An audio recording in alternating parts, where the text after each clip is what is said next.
On a quelques minutes de retard, mais promis, c'est pas nous, c'est les supporters anglais. Bonsoir à tous, c'est le caviar numéro 10. C'est mon caviar numéro 10, je suis très heureux de vous retrouver pour ce petit rendez-vous. Ça faisait un petit moment, vous m'avez évidemment manqué, notamment tous autour de ce plateau. Bonsoir à tous, la Décima et des chroniqueurs galactiques avec moi pour démarrer cette édition. Oui, je réfléchissais dans ma tête depuis tout à l'heure à cette amorce. Bonsoir à Maëlys Lavorel. Bonsoir Corentin, bonsoir tout le monde. Celui qui a rangé la trousse de son club de cœur, et je ne dirai pas lequel. Neutralité oblige, Charles Fendre. Bonsoir Charles. Bonsoir Corentin, bonsoir à tous. Et enfin celui dont je vais dévoiler le club de cœur parce que je lui ai mis la tasse verte, mais c'est pas celui-là, vous déduirez par opposition. Bonsoir Gabriel Joly. Bonsoir à tous. Je te trouve très souriant. C'est un bon week-end. Bon week-end de sport. Notre invité a un parcours un petit peu hors norme, alors vous n'étiez à cet instant de votre vie pas concerné encore par le football, ou alors vraiment très peu. Lors de la finale de Coupe UEFA Marseille-Valence en 2004, il était sur le banc de l'Olympique de Marseille, passé ensuite par le Gaz Ajaccio, par Cherbourg, avant d'arrêter sa carrière et d'entreprendre une thèse de doctorat en sociologie du sport. Bonsoir Nicolas Sicut. Bonsoir Corentin, bonsoir à tous. Déjà pour ceux qui se souviennent de vous, peut-être les plus anciens qui se souviennent de vous sur le chat, non pas que vous ayez joué en 1950, mais vous avez joué contre Ça commence à dater. Nipo Petrov, donc c'était en 2003 ou en 2004, en 2004 à ce moment-là. 2004. Donc c'était la fameuse année de Marseille-Valence où Marseille s'incline 2-0 en finale contre Valence avec un but de Mista notamment. Oui. J'imagine que c'est des souvenirs encore qui sont très forts, peut-être vos plus beaux souvenirs dans votre carrière de footballeur. Oui, clairement. Clairement, la campagne européenne de 2004, ça constitue quelque chose de très fort, d'autant que on était arrivé en finale en battant des équipes vraiment de très haut niveau à ce moment-là. Liverpool, l'Inter de Milan, Newcastle et Valence qui sortaient de finale de Champions League contre le Real, qui était multiple champion d'Espagne les années précédentes. Donc c'est sûr que pour un jeune Marseillais qui a l'opportunité de prendre part, même si c'était depuis le banc ou très peu sur le terrain. C'était l'équipe des Mido, Drogba, c'était etc. Mido, Drogba, Barthez, Bibey, le jeune Mathieu Flamini qui a commencé sa carrière sur ces 6 mois-là. Donc on avait vraiment une équipe très costaud, et puis surtout ça a engendré derrière dans la ville de Marseille une effervescence incroyable, quoi. Donc c'est sûr que d'avoir pu participer à ça de l'intérieur, c'est pour moi un souvenir extraordinaire, quoi. Et du coup si je peux me permettre, qu'est-ce qui vous a poussé à passer en quelques années du banc de l'OM au banc de l'école comme ça? Alors, déjà, les bancs de l'école, j'ai toujours aimé ça. Ça m'a jamais trop dérangé d'étudier, etc.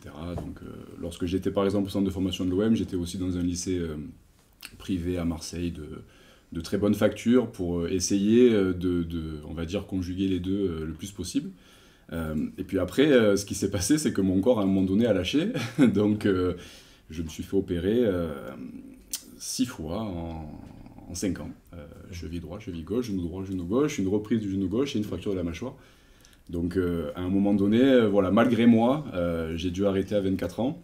Et l'idée de la reconversion, on va dire, s'est construite au fur et à mesure des blessures, en quelque sorte. Donc, un premier croisé, tu vois le contrat pro qui te passe devant, tu te dis, bon, si ça marche pas, qu'est-ce que je peux faire? Bon, finalement, j'ai réussi à rebondir dans un club de national de bonne facture, le Gazélec. Je me répète le croisé de l'autre côté, donc là tu commences fortement à réfléchir à la reconversion, mais tu as 15 ans de formation derrière, donc tu te dis je vais quand même pas arrêter aussi vite. Et au final, derrière, la fracture de la mâchoire a été le coup de grâce, et là pour moi il était évident à 24 ans que j'arriverais plus à tutoyer ne serait-ce qu'un groupe de Ligue 1. Donc voilà comment finalement effectivement là, vous dites, en je vais 4 faire saisons. une thèse, tout d'un coup là je vais faire une thèse. Enfin, c'est quand même pas un parcours de reconversion. Souvent il y a les parcours, on finit agent, on finit éducateur, il y en a beaucoup. On reste dans le milieu du foot. C'est ça exactement. Proche, quoi. Alors au final, au départ, je voulais faire juste un master pour avoir un bac+5 en gestion des organisations et m'ouvrir diverses opportunités professionnelles. L'idée, c'était quand même de rester dans le sport, donc j'ai fait un master de management des organisations sportives. Puis après, lorsque je suis allé travailler à l'Olympique de Marseille, parce que l'OM m'a rouvert ses portes à la direction des opérations commerciales tout de suite après la fin de mon master 2, là a germé en moi l'idée de commencer à enseigner, de commencer un petit peu à pousser la recherche, parce qu'avant d'aller à l'Olympique de Marseille, j'avais fait un stage de quelques mois dans une chaire de recherche entre Aix-Marseille Université et Sciences Po Aix. Et au final, l'OM, à ce moment-là, venait de gagner le titre de champion de France en 2010 avec Didier Deschamps et avait des projets, je dirais, de réasseoir son autorité sur le football français. Ils n'avaient pas forcément anticipé que le Qatar allait rentrer dans le game. Mais bon, un peu déloyal, ouais. voilà. Et l'idée de départ de la thèse, l'idée de départ et ce qui m'a amené à faire une thèse, c'était de voir de quelle manière on pouvait réussir à développer l'image internationale. C'était les prémices de la digitalisation, etc. pour les clubs de football. Et donc, étant en fait entre ces deux univers-là, au sein de la structure olympique de Marseille et avec des relations assez fortes à Sciences Po et au sein de la chaire, on a commencé à réfléchir avec les personnes qui ont été mes directeurs de thèse après, à proposer justement cette réflexion sur le développement international de l'Olympique de Marseille. Puis après, il se trouve que le Qatar est arrivé et qu'on a réorienté la thèse sur quelque chose de plus local en termes de management, c'est-à-dire appréhender de la meilleure manière les diverses parties prenantes qui tournent autour des clubs et réfléchir à mettre en place, on va dire, un discours, un management des symboles, je dirais, qui rapproche finalement ces parties prenantes-là tout ce qui est de la maillage du structure. tissu local, etc. Exactement, en gros c'était identifier les parties prenantes qui étaient les plus importantes et faire en sorte que en termes d'action, en termes de recrutement, en termes de positionnement, les dirigeants et les joueurs répondent aux attentes de façon maximale pour que ces parties prenantes-là finalement continuent de suivre le club, même si les résultats sportifs pouvaient être en dents de scie. L'idée c'était d'effacer au maximum l'aléa sportif et faire en sorte que l'Olympique de Marseille, qui bénéficie quand même d'une forte notoriété, maintienne toujours ses partenaires, ses supporters, ses médias, qui sont les trois parties prenantes les plus prégnantes, très proches du club, même s'ils peuvent rater une Champions League ou une Coupe d'Europe 2-3 saisons d'affilée. On avait prévu, et on va le faire de toute façon, de parler d'un de vos articles sur la modernisation des stades français. Notamment, on a vu évidemment les affluences, les taux de remplissage notamment en Ligue 1 qui sont pas forcément très bons, voilà, mais avant ça évidemment il y a eu des événements dont on est obligé de reparler, que ce soit au Stade de France samedi ou à Saint-Etienne encore hier, et qui pose la question finalement de la sécurité aussi. C'est une autre notion dont on n'avait pas prévu de parler et qui s'impose à nous vu l'actualité, c'est la sécurité dans les stades. Je sais pas si vous l'avez étudié de très près, mais en tout cas voilà, il y a aussi cet impératif-là quand on modernise les stades. Voilà, Saint-Etienne a effectué des travaux sur son stade, le Stade de France qui est quand même un stade prévu pour accueillir beaucoup de personnes. Il y a des impératifs de sécurité qui sont très difficiles à gérer et on l'a encore vu ce week-end. Oui, effectivement. Alors, lorsque j'ai étudié avec mes collègues les stades, c'était au moment où la France avait obtenu l'organisation de l'Euro 2016. Ouais, juste avant l'Euro 2016. Et on allait justement sur toute cette réflexion sur la modernisation. C'est-à-dire, l'État s'était rendu compte, a posteriori, que finalement, tout mettre sur le Stade de France pour la Coupe du Monde 98 et laisser des stades plus ou moins traditionnels, un peu vétustes, c'était pas forcément très intéressant parce que financièrement, finalement, le stade ne pouvait pas devenir un tiroir-caisse, pour résumer très brièvement. Donc, la question de la violence, elle n'était pas aussi prégnante qu'aujourd'hui. C'est-à-dire que les stades et les clubs avaient souffert de la violence par le biais du hooliganisme, etc., dans les années 80, notamment en Angleterre, sans revenir sur ce qui a amené les clubs anglais à se faire exclure des compétitions européennes pendant 5 ans. Mais on était plutôt à ce moment-là, avec mes collègues et globalement en termes de problématiques de recherche, sur comment optimiser la partie VIP, les diverses accessibilités, comment est-ce qu'on peut mettre une Spider-Cam, est-ce qu'on aura suffisamment de mètres carrés pour que l'UEFA, lorsqu'ils organisent la finale, ils puissent penser à notre stade. C'est des détails très, très précis et finalement là on en revient un peu au basique, et là, assurer la sécurité des personnes qui viennent à l'intérieur et aux abords du stade. Et là on est effectivement dans une phase, j'ai l'impression, alors après c'est une considération un peu à l'emporte-pièce, mais post-Covid. Est-ce que c'est lié à la diverse frustration? Est-ce que c'est parce que la catharsis que peut représenter... En même temps, c'est pas partout pareil. C'est pas, on a l'impression que là, cette saison, c'était particulièrement violent en France. En France, c'était assez catastrophique. C'est peut-être aussi, je suis d'accord avec vous. Ils sont arrivés ce week-end aux Pays-Bas aussi. Ça arrive beaucoup en France, mais ça arrive aussi ailleurs. Hein. Mais c'est peut-être aussi la question de gestion des cas ultra aussi, qui crée une frustration avec toutes les interdictions de déplacement, etc. Ouais, il y a aussi un côté, quand on se donne jamais la peine d'essayer de gérer le problème quand il est devant nous. C'est ça. Et c'est un peu, vous parlez beaucoup des acteurs dans vos thèses, et c'est normal quand on écrit en sociologie. Là, ce qui m'a frappé, je me tourne vers vous, Maëlys et Charles, c'est que tous les acteurs qui sont mobilisés pour assurer la sécurité dans les stades, tous se renvoient à l'ascenseur en disant c'est la responsabilité d'un tel, c'est pas la nôtre, c'est les supporters anglais, c'est un tel et un À tel. la fin, et- c'est souvent les supporters anglais quand même. À la fin, Là, oui. Ouais. sur le cas précis. Mais c'est ce qu'a commencé à dire Gabriel, et je suis assez d'accord, c'est que la réponse ces dernières années en France, c'était de ne pas vouloir voir le problème à grands coups d'interdiction, de frapper avant que ça arrive, et du coup, effectivement, tu te donnes pas les capacités d'apprendre à gérer ses mouvements, d'apprendre à gérer ses foules, gérer ses déplacements. Et bah là, voilà, les acteurs sont tous mis devant le fait accompli. Et En mode de vision. en manque de vision, personne veut prendre la responsabilité, et donc ça se renvoie la balle, et c'est assez dramatique, et ouais, c'est compliqué. Moi, je pense que le problème entre ce qui s'est passé à Saint-Etienne et ce qui s'est passé au Stade de France, c'est quand même un peu différent dans la mesure où au Stade de France, on a l'impression qu'il y a, en tout cas en partie, une défaillance des pouvoirs publics, c'est-à-dire avec la police, etc. C'est vrai Mais qu'il pas que, n'y a hein. pas de eu de bagarre entre groupes, Exactement. par exemple, de supporters. Alors qu'à de Liverpool Saint-Etienne, et du Real. c'est la sécurité qui est censée être assurée par le club, qui de toute évidence a failli. Ça, c'est peut-être quelque chose qu'ils auraient pu Avec prévoir. des gens déjà sur le Compte terrain. tenu au moment des du dernier tensions qu'il y a eu à penalty, Saint-Etienne des cette images, saison, enfin... Donc là, je sens qu'il y a quand même... Enfin, je pense que le problème est quand même assez complexe à ce niveau-là. Bon, en tout cas, si vous voulez peut-être terminer là-dessus, Ah. parce que beaucoup de médias évidemment se font l'écho du problème. C'est Non, très mais- long, on aurait toute une émission à faire là-dessus, mais allez-y, terminez. Il peut me sembler effectivement qu'il y a des problèmes de sécurité de stades locaux, Nice, au début de la saison, Bien sûr. Saint-Etienne. Je sais pas, bon, si on mondialise le truc à Grêmio, je sais pas si vous avez vu ça, Ouais, ils étaient ouais, mécontents d'un but, ils ont envahi le terrain pour aller fracasser la VAR, ou si j'ai bien fait, bon bref, voilà, Ouais, c'était un peu diffus, quoi. Il y avait des gens qui couraient de partout, il y a eu des problèmes à Lyon, il y a eu des problèmes en Ligue 2, je crois, Lyon PFC aussi. En Coupe de Ouais, France. mais c'est bien, Coupe de en France, Coupe Bon, de voilà. France. Il y a eu une multiplication de problèmes. Alors, est-ce que c'est un effet de mode? Est-ce que c'est parce que les gens étaient frustrés et puis d'un coup on leur redonne ce qui leur permettait de libérer un petit peu de tension et ça a pris une forme vraiment abusive? Ça, je pense que c'est un souci. Après, effectivement, le Stade de France, bon, je ne suis pas un expert de ce stade, de ce que j'ai pu lire, et je pense qu'on a lu la même chose. Il semblerait qu'il y ait une sortie de RER qui mène vers une espèce d'étranglement qui fait que 20 000 personnes se sont retrouvées au même endroit. Et Et il que- toujours plus afflué avec le RER en Oui, fait, c'est qui, ça. qui déposait Et des gens. t'as des Donc, étranglements naturels et des étranglements qui ont été créés aussi. Moi, Mm. des derniers souvenirs que j'ai, la dernière fois où je suis sortie du Stade de France, Mm.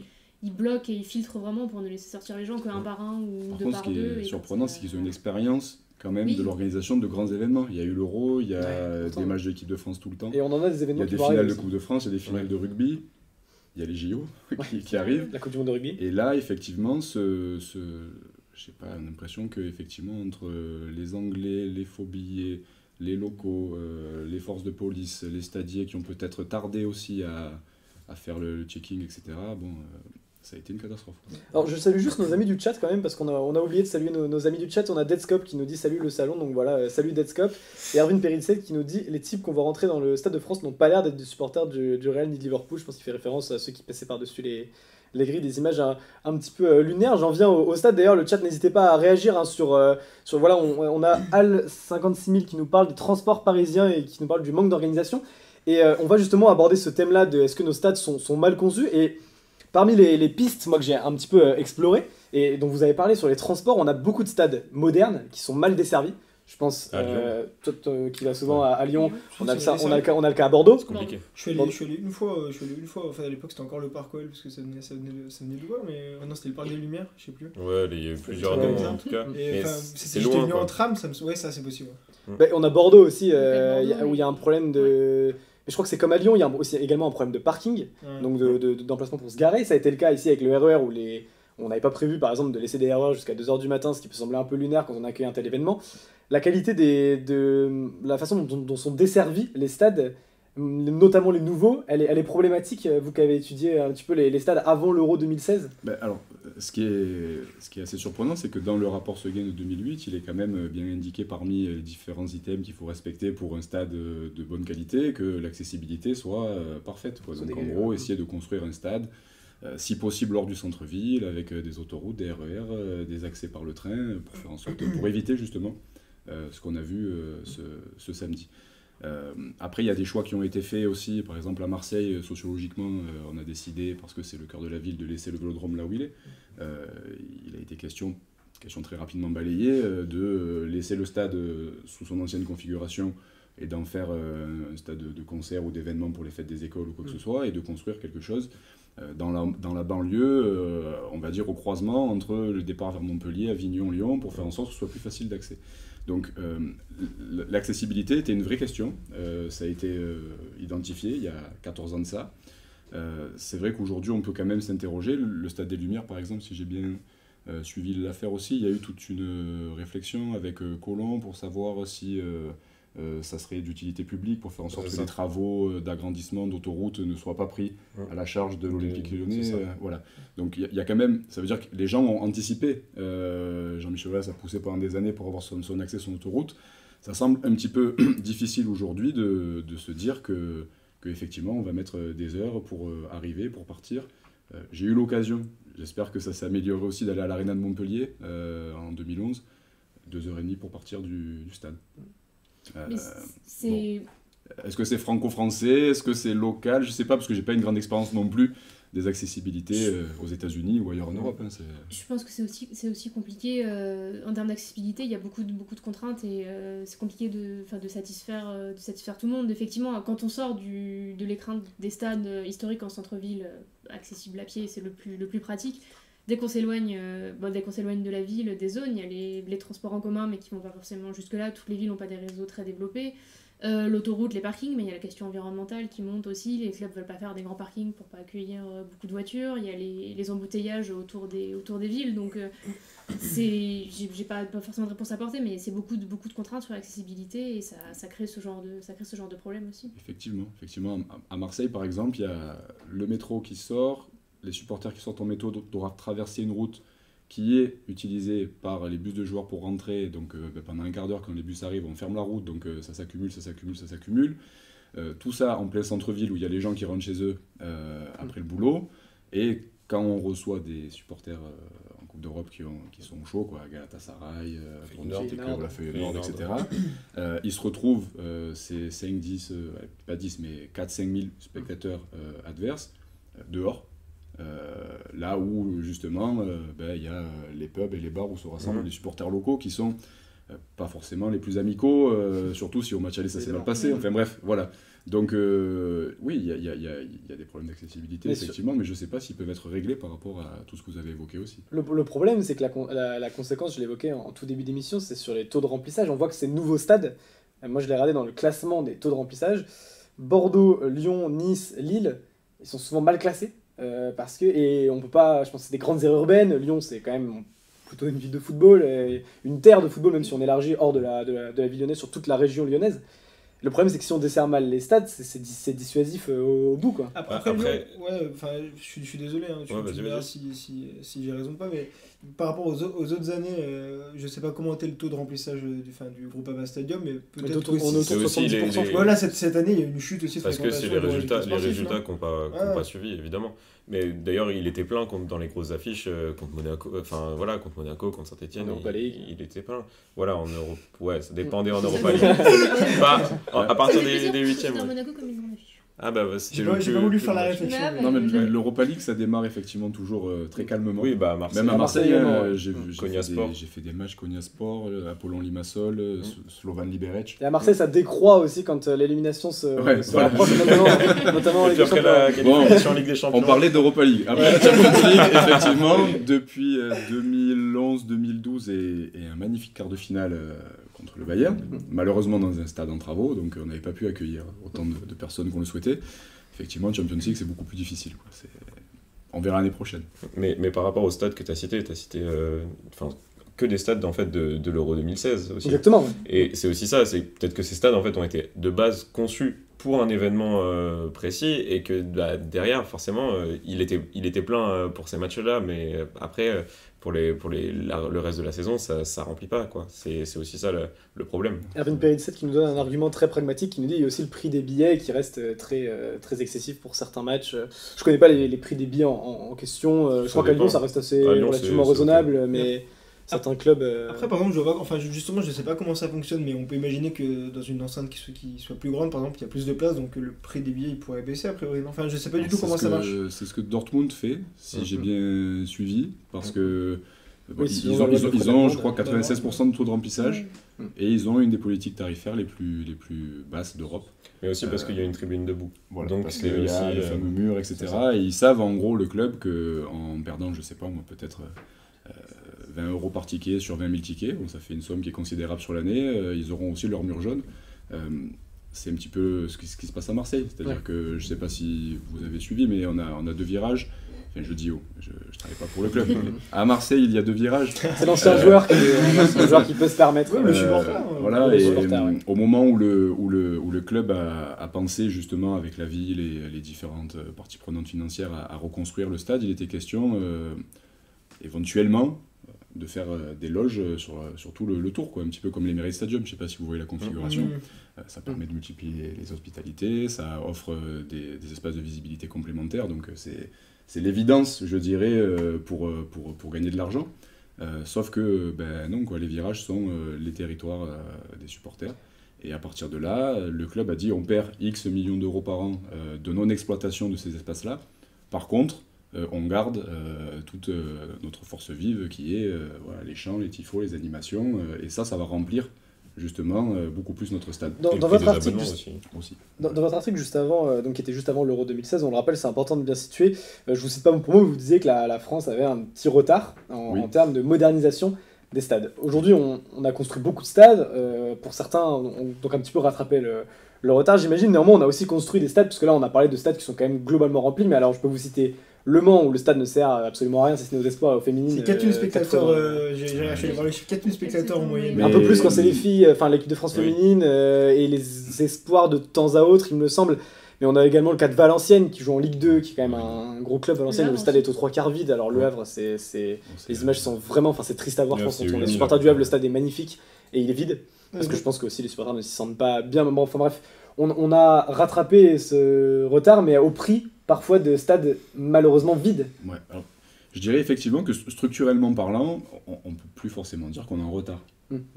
Si on prend chaque stade de Oui, on a Ligue 1, des de beaux Liga, stades. de Bundesliga et tout, on a des beaux stades.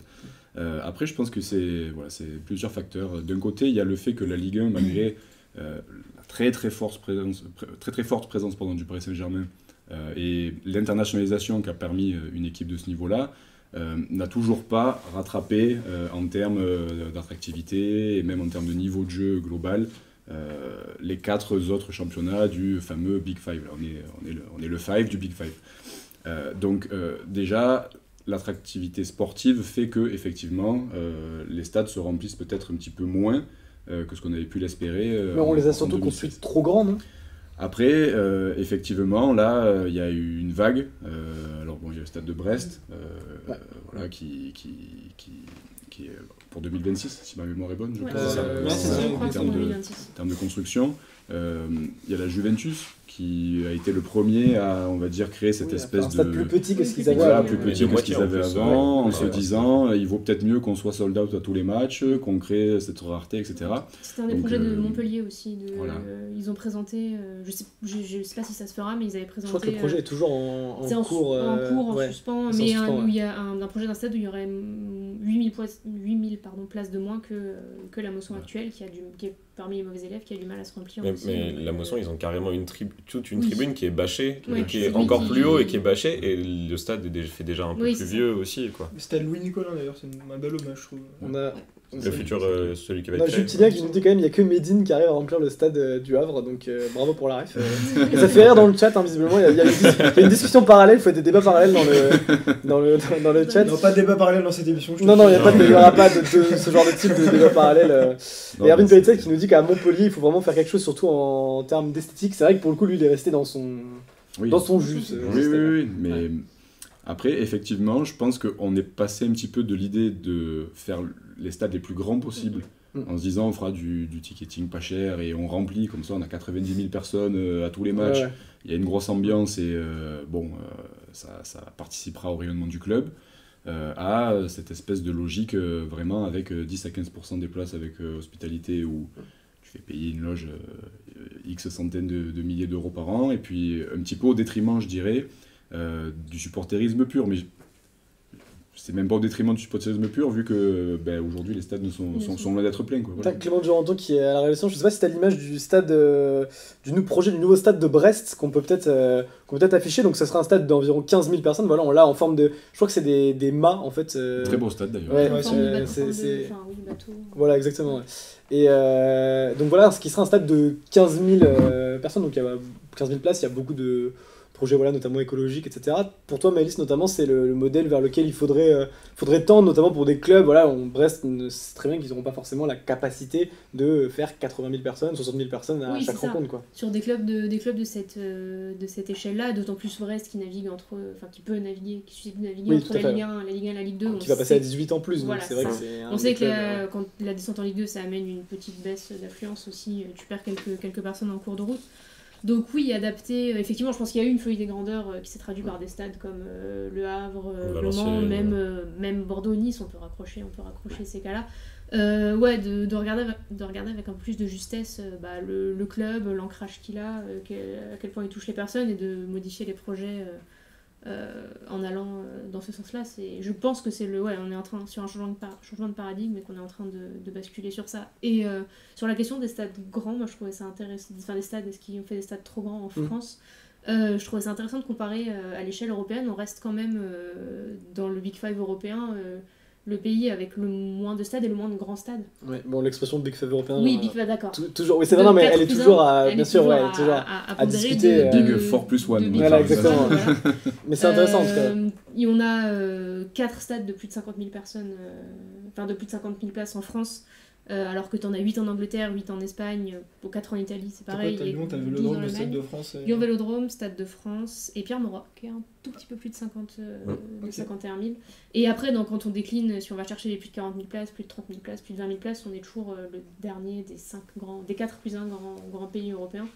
Donc d'autant plus si on a déjà des problèmes en étant déjà dans le bas de l'échelle par rapport au niveau européen, c'est encore plus important de se poser ces questions-là et de faire ce changement de paradigme. Pendant que Deadscope félicite la réalisation, on remercie évidemment Clément Duranton qui était avec nous, avec Mehdi également à côté. On a Al qui nous dit attention de ne pas reproduire le fiasco du Mans. C'est vrai que ça a fait un petit peu trace aussi. De voir ce stade, c'est terrible, moi je trouve qu'on a quand même tendance pas à dramatiser, parce que c'est vrai qu'il y a une situation qui existe, mais on a quand même quelques beaux taux de remplissage en Ligue 1. Strasbourg c'est 90%, quelque chose comme ça, Rennes 87%, même des fois sur des grosses enceintes. Mais c'est un petit peu la victoire aussi des stades qu'on a conservés dans leur identité. Strasbourg c'est un stade historique. C'est lié aussi au supporterisme. Sur la dernière saison, sur la saison 2021-2022, tu as 3 clubs qui dépassent le 80% de taux de remplissage. Et c'est Paris, Strasbourg et Clermont qui sont des enceintes. Le Parc des Princes, c'est. Après, tu vois, le Vélodrome, c'est 78%, donc c'est un peu en dessous de 80%, mais c'est 60 000 places. Marseille, c'est quand même assez dépendant des résultats. L'année où on avait Marcelo Bielsa, on pensait qu'on allait être champion de France, on a été champion d'automne, je crois qu'on fait 51 000 sur l'année, ou 52 000. Bon, là, cette année. On savait dès le départ qu'on n'arriverait pas à aller choper la première place, mais on est à 46 ou 47, je crois, pour l'instant, sur les 67 000 potentiels par match en moyenne. Donc ça reste effectivement des grosses affluences. Après, il y a une autre problématique, je pense, que les clubs ont considéré, c'est de se dire, sur les gros matchs, il faut qu'on soit en capacité d'accueillir beaucoup. Oui, c'est ça. Parce que si vous mettez un stade de 200 000 personnes à Marseille, mais que vous faites un OM Paris Saint-Germain avec 200 000 places, vous pouvez remplir le stade, mais une fois dans l'année. Le reste du temps, après, c'est un petit peu compliqué. C'est toute la question aussi de la potentielle rénovation du Parc des Princes, qui est un très beau stade, qui a un peu plus de 40 000 places, ce qui est déjà pas mal, mais le club sait qu'il pourrait remplir beaucoup plus. La Juventus aussi sont confrontés à ça en se disant, est-ce qu'on a vu trop petit en faisant 40 ? Après, la direction, pour l'instant... dit non par rapport au fait qu'ils vendent quand même les places très chères. Parce que tu sais aujourd'hui que si tu veux aller voir un match de la Juventus, il faut s'y prendre longtemps avant et c'est difficile. Mais après, sur ça, j'ai une petite anecdote. C'est un des premiers bancs que j'ai fait en Ligue 1, c'était contre Guingamp en 2002. À l'époque où il y avait Didier Drogba à Guingamp, avec Florent Malouda quand même, ils avaient une sacrée attaque. Au Rodourou, exactement. Mais ancienne configuration, où il y avait la butte encore, derrière le stade. Et j'avais lu un article le lendemain sur le journal, il était écrit qu'il y avait plus de personnes dans le stade que de gens sur tout le pourtour de la ville Guingamp, plus les villages autour. Donc c'est aussi effectivement, je pense moi dans cette logique-là, que les stades se sont dit au départ, au plus on peut faire grand, au mieux c'est. Peut-être que 2 fois dans l'année, pour Marseille et Paris, ou pour Marseille et Lyon, on va faire carton plein. quitte à faire 40 000, et puis le résultat, on sera à 18 ou à 19, et on s'en accommodera. Sauf que ça coûte quand même de l'argent de gérer un grand stade et de ne pas le remplir.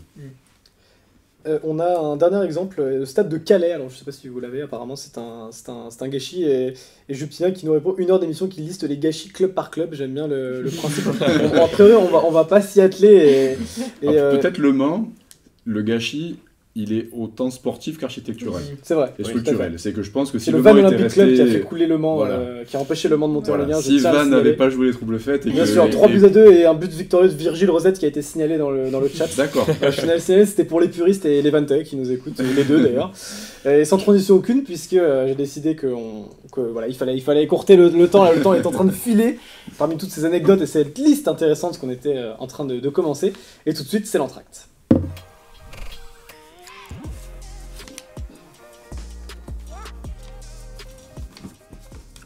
Charles, on en revient à toi et on en revient aux supporters de Liverpool surtout. Oui, parce que bon, la soirée de Ligue des Champions dont on a parlé au début de l'émission, ça fait écho à un très mauvais souvenir pour les fans des Reds. Je parle évidemment de la catastrophe d'Hillsborough. Donc pour les plus jeunes d'entre vous, même si je suis pas beaucoup plus vieux, on va faire un petit retour en arrière. Donc le 15 avril 1989, Liverpool affronte Nottingham Forest, à qui on souhaite d'ailleurs un bon retour en première ligue pour une place en finale de Coupe d'Angleterre. Donc bon, le match se joue à 15h donc au stade d'Hillsborough à Sheffield, donc sur terrain neutre. Essayez de faire marcher votre imagination, je vais essayer de vous décrire un peu comment ça s'est passé, c'est assez important. Donc, 30 minutes avant le coup d'envoi, on a une foule de 3 ou 4 000 supporters qui se regroupent dans une rue qui s'appelle Leppings Lane. C'est par là qu'on accède aux tourniquets qui permettent de rentrer dans le stade. Une fois les tourniquets passés, on peut aller se placer à peu près n'importe où en tribune, sauf que les entrées latérales sont mal indiquées et personne n'est là pour répartir, on va dire, les supporters. Donc, conséquence, la majeure partie des gens entrent dans un tunnel qui est situé juste en face, derrière les tourniquets, et tunnel qui mène à 2 parkages qui sont entourés par des grilles. À 14h45, ces 2 parkages sont remplis pratiquement au double environ de leur capacité, et des grillages empêchent justement d'accéder au reste de la tribune pour se répartir un peu mieux. De l'autre côté, la rue est étroite, il n'y a pas beaucoup de tourniquets, on va dire, par rapport au nombre de supporters présents, et la foule gonfle au point que les policiers ont peur commencent à sentir que ça risque de tourner mal. Du coup, ils se disent que la meilleure solution, c'est d'ouvrir une entrée. Jusque-là, ça se tient, sauf qu'ils le font, mais ils ne ferment pas le tunnel, justement, qui permet d'accéder à l'intérieur du stade. Donc, en quelques minutes, il y a environ 2000 personnes qui pénètrent le stade, dont l'immense majorité va se diriger dans le fameux tunnel, qui est en pente et qui mène vers 2 parkages qui sont déjà super bondés. Donc avec la pression, il y a des gens qui étouffent, il y a des gens qui sont littéralement écrasés, tandis que certains arrivent à fuir vers la pelouse. Sauf que les policiers pensent que c'est un acte de hooliganisme, ils ne font absolument rien pour aider les blessés. Il y en a même certains qui repoussent les supporters vers les parkages dont ils viennent de fuir, et d'autres qui retiennent les ambulances en attendant que la situation soit sous contrôle.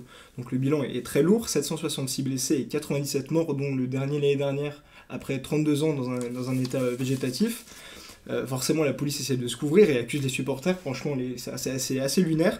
La version officielle, c'est que les supporters de Liverpool, donc, qui étaient censés être répartis dans ces parkages-là, sont arrivés en retard, sont arrivés sans billets, sont arrivés ivres. Et donc, forcément, c'est leur faute. Une comparaison de ça, évidemment, fortuite. Même si, évidemment, on va pas mettre sur le même plan un stade, enfin un match où il y a eu des débordements et un match où il y a eu autant de morts, comme tu le soulignes. Bon, du coup, pour étayer ce gros mensonge, on peut le dire, les autorités font des tests d'alcoolémie sur les personnes décédées, y compris sur les enfants. Puisqu'il faut savoir que sur les 97 personnes qui sont décédées, il y en avait 38 qui avaient moins de 20 ans. Il y avait notamment le petit cousin de Steven Gerrard, je crois. Quelle horreur. Et ce gros mensonge, comme on disait, il dure jusqu'en 2010, donc ça fait quand même un paquet d'années durant lesquelles la version officielle c'est que c'est la faute des supporters. Donc 2010, année où un comité reprend le dossier. Donc ce comité va remettre un rapport au Premier ministre britannique, ce rapport qui dit entre autres choses que la police locale est responsable et que les supporters ne le sont pas. Alors oui, bon, la soirée, donc, comme on le disait, la soirée au Stade de France n'a pas fait de victime, heureusement d'ailleurs. Le but, comme tu l'as dit Corentin, n'est pas de mettre ces 2 histoires sur un pied d'égalité. Oui, il va falloir mener une enquête, que ce soit au niveau de la police, au niveau de la presse, pour déterminer les responsabilités, exactement ce qui s'est passé. Simplement 3 choses. Déjà, ça me semble quand même important d'entretenir cette mémoire-là. Ensuite, on peut comprendre que ça peut être difficile à vivre pour les supporters de Liverpool d'être désignés comme pratiquement les seuls coupables par les autorités, c'est-à-dire le ministre de l'Intérieur et la ministre des Sports. Et enfin, parce que les différents témoignages, notamment dans la presse internationale, pointent du doigt un clair problème d'organisation. Donc ce qu'on peut faire, c'est essayer de nous remettre en question, nous Français, d'abord les autorités évidemment, mais aussi les fans, puisqu'il y en a un certain nombre, comme on l'a dit, qui ont pénétré le Stade de France sans avoir de billets, en passant par-dessus les barrières, etc. Et donc pouvoir justement ce que nous Français, on peut faire de mieux. Alors peut-être qu'on arrivera à gérer ces questions de supporterisme autrement que dans un rapport de force, comme c'est le cas aujourd'hui. Non, c'est vrai que merci beaucoup Charles, et c'est vrai que c'est important parce que une nouvelle fois on le rappelle, en toute proportion gardée, il y a des éléments dans la manière de désigner automatiquement les supporters, d'essayer de se défausser, dans la manière aussi de d'avoir du mal à avoir un contrôle réel sur les supporters qui, on le rappelle, entre supporters du Real et Liverpool, il n'y a pas eu, sauf peut-être des micros-événements que vous avez connaissance, mais il n'y a pas eu d'échauffourée majeure entre groupes de supporters. Ça vient surtout a priori d'un souci de gestion et ça rappelle ce que tu nous dis qu'on aurait pu, malheureusement, ça aurait pu être bien pire et la soirée aurait pu virer vraiment au drame, quoi. Mais là, moi, enfin, ce qui me concerne, là, c'est vraiment mon avis personnel. Je pense qu'un des problèmes qu'on a en France, une partie du problème, c'est qu'on a tendance à gérer les supporters comme une foule en colère ou une foule manifestants. Oui, exactement, alors que ça n'a absolument rien à voir. Déjà, on peut soulever la question du traitement des manifestants de manière générale, mais quoi qu'il en soit, les supporters qui viennent voir un match ne sont pas des manifestants. Ils n'ont pas forcément un but belliqueux. Donc, par exemple, j'ai une image en tête que beaucoup de gens ont vu, sûrement un supporter de Liverpool qui est derrière son tourniquet, qui est en train d'agiter son billet, un policier qui arrive et qui le gaze. On a un problème d'approche, peut-être, a priori. Oui. Non, effectivement, mais c'est très surprenant que ce soit passé comme ça, parce qu'effectivement, je reviens sur le fait que c'est pas la première fois qu'on organise un match. Il y a eu des gigantesques événements, les plus grands événements mondiaux au Stade de France, et là, c'est vrai que ce qui s'est passé est assez catastrophique, quoi, sur tous les plans. Bon, en tout cas, on attendra évidemment que l'enquête et les enquêtes d'ailleurs nous en disent aussi un peu plus sur les responsabilités de chacun, et évidemment avec tout le recul que ce type de sujet impose. On va en revenir à notre sujet sur la modernisation des stades, et je vais m'appuyer sur le chat pour une fois. Quentin Erwin Perry17 qui interagit sur le chat nous parlait du stade de Montpellier, qui nous disait il faudrait rénover, il faudrait changer l'architecture, etc. Beaucoup de stades aujourd'hui ont la même architecture, ou à peu près, notamment dans les nouveaux, entre Nice, dans Bordeaux, des architectures relativement similaires. Est-ce qu'on tend, selon vous, Nicolas, vers une modernisation des stades, une uniformisation d'architecture des stades, où tous les stades se ressemblent? Parce que moi je trouve qu'il y a, dans les nouveaux stades, il n'y a pas forcément de différence toujours entre les stades espagnols, anglais, comme ça pouvait être le cas traditionnellement, une différence très marquée. Effectivement, c'est vrai que quand on prend St. James Park par exemple à Newcastle, qui avait cette espèce de gigantesque verrière sur la moitié, une petite tribune un petit peu plus petite, une grande tribune qui n'avait pas forcément à voir avec le reste, mais qui faisait quelque chose d'assez sympa, harmonieux. Ça, je pense que c'est fini. On va avoir effectivement des stades avec des grandes vagues au-dessus, où il y a l'Allianz Arena qui ressemble à l'Allianz Riviera, tout fermé. Je pense que c'est lié aux différentes contraintes, en fait. Il faut avoir une visibilité absolue, donc on va arrêter de mettre des poteaux, donc il faut mettre une espèce de chape par-dessus, il faut avoir un confort maximal, donc on va faire avancer le toit au maximum pour qu'il n'y ait pas la pluie qui rentre. Il faut qu'il y ait en moyenne entre 5 et 10% du total en place avec hospitalité, que ce soit loge ou grand salon, pour que la rentabilité soit bonne. Il y a les questions de sécurité aussi de manière tout à fait positive cette fois. Il y a la sécurité, donc il faut des grandes failles, il faut des possibilités aussi d'ouverture pour éviter justement ce que vous racontiez tout à l'heure sur Hillsborough et les personnes qui se sont fait écraser contre le grillage. Donc je pense qu'effectivement, il y a un cahier des charges qui est tellement lourd en termes de contraintes, parce qu'il faut aussi après des éclairages, une capacité à mettre le Spider-Cam, il faut bien mettre tant de mètres entre la pelouse et les tribunes pour que les LED soient avec les visibilités TV, il faut des plateformes spécifiques. Je pense qu'effectivement, ça contraint en quelque sorte à une forme de stade. Après, le foot n'échappe pas au phénomène de mode ou de hype, et c'est vrai que le design de l'Allianz Arena, en quelque sorte, je pense, a lancé cette espèce de modèle de stade un petit peu renfermé. Bon, Marseille a une spécificité, c'est qu'ils ont voulu garder les virages le plus possible, etc. Donc ça fait une forme un petit peu en vague. Le Vélodrome a vraiment sa propre identité pour le coup. Mais c'est vrai que pour moi, on s'est un petit peu basé sur la Coupe du Monde en Allemagne avec ces stades ronds et grands, mais ça répond aussi quand même aux diverses demandes, parce que après, pour répondre Periscope, si j'ai bien suivi, qui dit qu'on critique. Hervé de Berry. Non, voilà, ou Deadscope, je sais Oui, pas. c'est Enfin, Deadscope. voilà, j'ai fait un mélange entre les deux. Ah, ils sont en citant deux, un ce sont réseau deux social. ces deux abonnés. On s'excuse, hein, vous êtes bien deux personnes distinctes. Voilà, on a quand même beaucoup de réussite et moi je prends beaucoup de plaisir à voir les matchs de foot dans les stades modernes avec ces nouvelles architectures et tout. C'est vrai que le stade Vélodrome est quand même très agréable, peu importe où on se situe dans le stade. On y est vachement bien. C'est une des réflexions que tu me faisais, que nous fait Jutien aussi. Le but, c'est la diversification des activités en faisant des arénas et donc aussi à même d'accueillir plusieurs, des concerts par exemple, Oui, des c'est ça, spectacles. plusieurs disciplines, Ouais, concerts, le stade de Pierre-Mauroy, le Ouais. stade Bien Pierre-Mauroy qui a accueilli la Coupe Davis. Davis une Davis. fois, qui accueille des concerts, enfin, avec son Davis. avec Alors, la feu la Coupe Davis. La problématique là-dedans, c'est qu'en France, on a très peu de stades ont la propriété Ouais. de leurs enceintes. Oui. Et donc en fait, l'idée d'avoir cette pluriactivité, multifonctionnalité, etc., est très intéressante quand les stades, donc c'est le cas de Lyon, Jean-Michel Aulas a été un pionnier là-dedans, c'est le cas de beaucoup de clubs anglais, tu accueilles Madonna, tu accueilles Soprano, tu fais des visites, des concerts, des expositions, peu importe. À partir du moment où tu es propriétaire, gestionnaire, etc., c'est parfait parce que ça te permet d'optimiser grandement tes revenus.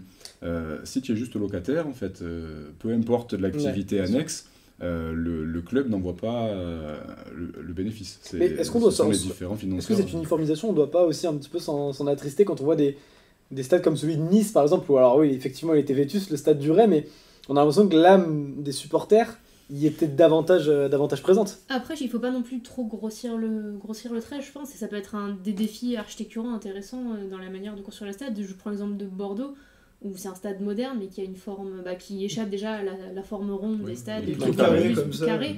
Et que moi, personnellement, je trouve très magnifique. Après, Moi je je le trouve très beau aussi. je l'ai vu sortir de terre, Moi, je ce l'aime pas stade, du tout, et avec l'Atlantique. notamment ces C'est un stade anglais. gros poteaux Ouais, qui justement, recouvrent, qui étaient censés, alors c'était peut-être du pipeau pour justifier le truc, je ne sais pas, mais en tout cas dans le projet ils étaient censés représenter tous les pins de la forêt des Landes qui est à quelques dizaines, centaines de kilomètres de Bordeaux, donc je trouve que ça peut être aussi avec ce cahier des charges très complet et beaucoup de contraintes, ça peut être aussi un petit défi pour les architectes d'ajouter de se différencier, d'ajouter un petit quelque chose en plus. Charles, vas-y. Moi, je suis pas tant d'accord avec l'idée d'uniformisation. Enfin, effectivement, architecturalement, il y a une uniformisation des stades. Après, je trouve qu'il y a quand même beaucoup de stades en France qui se distinguent encore. Du coup, on parlait du Vélodrome, on peut parler aussi du Parc des Princes tout en béton, comme ça, qui est quand même sympa, on peut le dire. Du coup, le Matmut Atlantique. Il y a aussi des stades qui se distinguent par leur cadre.